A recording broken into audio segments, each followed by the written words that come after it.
আসসালামু আলাইকুম। আমাদের মেধা, আমাদের বুদ্ধিমত্তা, আমাদের শরীর স্বাস্থ্য, শক্তিমত্তা এগুলো নিয়ে অহংকার করা ঠিক না। কারণ এইগুলো আমরা নিজে পৃথিবীতে আসার সময় নিজেরা তৈরি করে নিয়ে আসি নাই। আমাদের মেধা, আমাদের বাপ মা আমাদেরকে মাথার ভিতরে ভরে দেয়নি। এই ব্রেনটা আমি নিজে অর্ডার দিয়ে তৈরি করে নিয়ে আসিনি।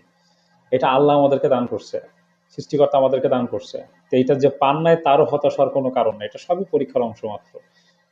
যার মেধা নাই তার বাপ মাও চেষ্টা করছে তাকে ছোটবেলা থেকে পড়ালেখা করায় ভালো রেজাল্ট করায়, কিন্তু তারা পারে নাই। কারণ ওই মেধা তাকে আল্লাহ দেয়নি, কিন্তু আপনি পারছেন। আপনার বাপ মা অহংকার করে, আপনি অহংকার করেন, আপনি খুব মেধাবী, আপনি অনেক কষ্ট করছেন, এগুলো কিছুই না। এইগুলো আপনাকে এটা দিয়ে ক্যাপাসিটি দেওয়া হয়েছে।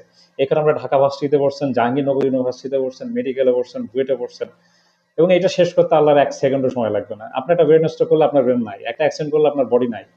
তো এই শক্তি নিয়ে যারা মানুষের উপর অত্যাচার করেন, মানুষের সাথে অন্যায় করছেন, অহংকার করছেন, এগুলো আমাদের ছেড়ে দেওয়া উচিত, হতাশাও ছেড়ে দেওয়া উচিত, এবং আল্লাহর প্রতি কৃতজ্ঞ কৃতজ্ঞ হওয়া উচিত যে আল্লাহ এগুলো আমাদেরকে দান করছেন।